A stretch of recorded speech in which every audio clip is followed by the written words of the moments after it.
Germany had the Tigers, Japan had the kamikaze spirit, but the Soviet Union had something neither of them could match: sheer, unstoppable, overwhelming steel.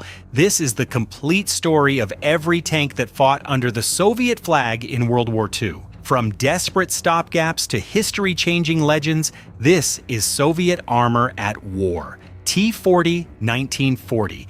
Russia's last attempt at an amphibious light tank before the war turned everything upside down. It could swim across rivers, useful in theory, suicidal in practice when Germans arrived with real guns. Only around 700 were built before the invasion made its light armor completely irrelevant. Its chassis was immediately recycled into the T-60 because the Red Army had no time to waste. T-60, 1941, born in pure desperation when Germany was tearing through Soviet defenses in 1941. Built in car factories overnight, it was tiny, cheap, and armed with a 20mm gun that barely scratched German armor. Over 6,200 were rushed to the front. Crews knew they were driving coffins on tracks. Soviet soldiers gave it a brutal nickname, the mass grave for two. But it kept the Red Army alive when nothing else could. T-70, 1942. Another emergency design, simple enough to build in automobile plants while real tank factories ran at full capacity. Its 45mm gun was better than the T-60 but still outmatched by most German armor it faced. Over 8,200 were produced, making it the second most built Soviet tank of the entire war. By 1944, surviving T-70s were converted into self-propelled guns, finding a new life until the very last day. KV-1, 1940. When Germany invaded in 1941, the KV-1s were practically invincible. German guns literally bounced off their armor. Named after Defense Minister Kliment Voroshilov, it was the Soviet Union's first truly modern heavy tank. German crews reported firing round after round at point-blank range with zero effect. Pure terror on tracks. Its one fatal flaw was speed, or the complete lack of it. It broke roads, snapped bridges, and exhausted engines constantly. KV-2, 1940. Imagine taking a KV-1 and bolting a massive howitzer turret the size of a garden shed on top. That's the KV-2. Built to demolish Finnish bunkers, its 152mm gun could erase fortifications in a single shot. Only 334 were ever made. They broke down constantly, and the enormous turret jammed on uneven ground. German crews called it the Russian Colossus and desperately avoided fighting it face-to-face. For T-34/76, 1940, the tank that changed everything and arguably the most important armored vehicle in history. Sloped armor, wide tracks, diesel engine. It was ahead of every German design when the war began. When Germany invaded, T-34s shocked panzer crews who found their guns couldn't penetrate it from the front. It wasn't perfect. Terrible visibility, cramped turret, unreliable early gearboxes. But it won the war anyway. KV-1s, 1942.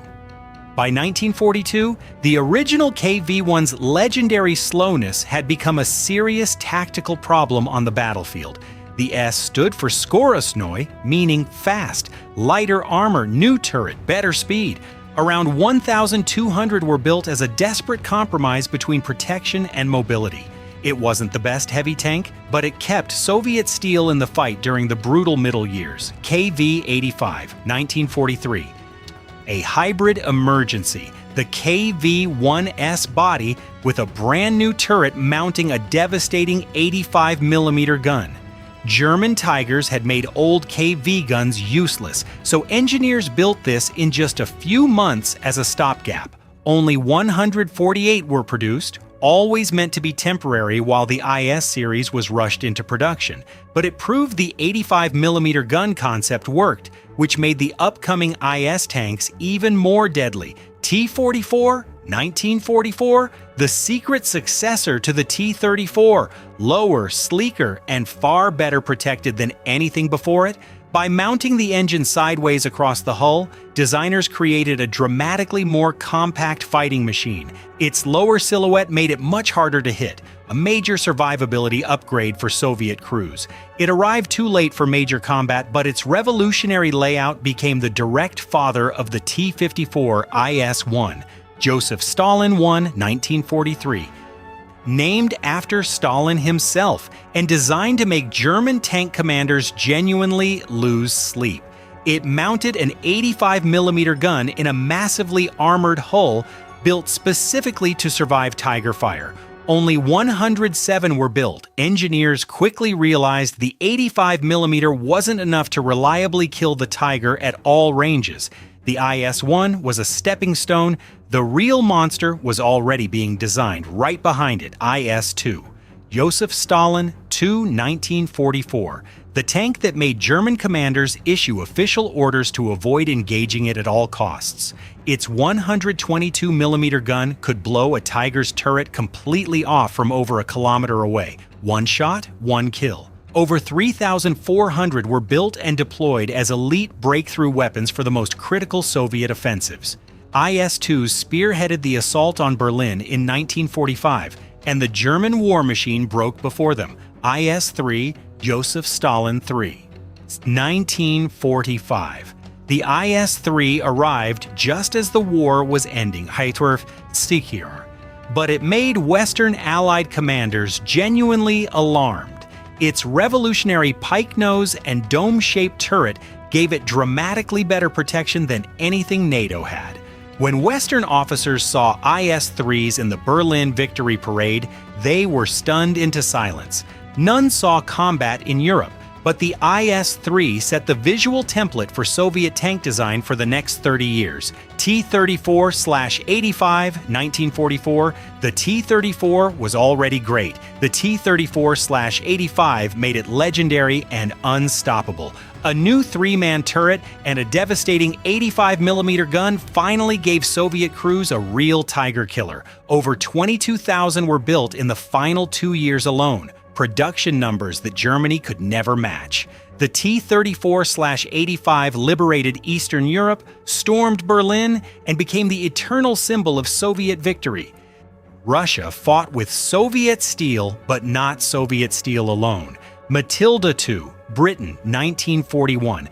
Britain's infantry tank arrived in Russia with thick armor but an embarrassingly small gun. Soviet crews appreciated its reliability and protection, but hated how slow and underpowered it felt.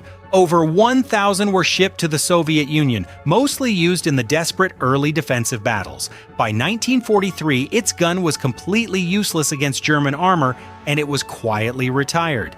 Valentine, Britain, 1941, the most beloved Lend-Lease tank among Soviet crews and the most numerous British tanks sent to Russia. Reliable, easy to maintain, and mechanically solid, everything a crew needed to survive harsh Soviet winters.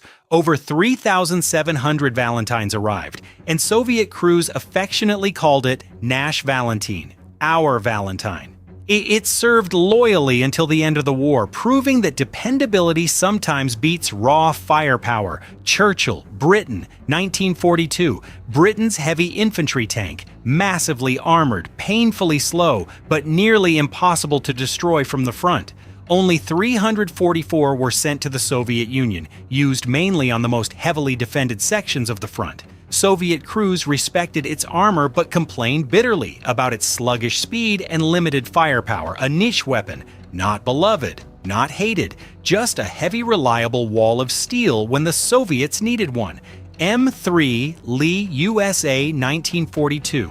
America's awkward stopgap as a tall, strange design with its main gun mounted in the hull, not the turret. Soviet crews nicknamed it a grave for 7 brothers, a grim reference to its large and vulnerable crew.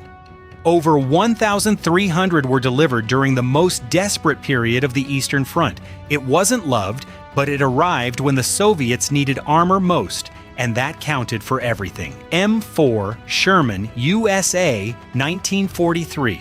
America's most famous tank, reliable, repairable, and produced in numbers that boggled the imagination. Over 4,100 Shermans were sent to the Soviet Union, where crews called it MSHA, from the Russian pronunciation of M4. Soviet tankers actually liked it. The optics and mechanical reliability were far better than most Soviet tanks. Stalin publicly dismissed Lend-Lease. His generals privately admitted, without the Sherman, they may not have survived. 13 Soviet designs, 5 foreign machines, 1 brutal, world-changing war. The Soviet Union lost over 80,000 tanks in World War II and kept fighting anyway. But because for every tank destroyed, 3 more rolled off a factory floor somewhere east of the Urals. That's how the Soviet Union won. Not with better tanks, with more of them. And the will to never, ever stop. Let me know below. Like, subscribe, and see you in the next one.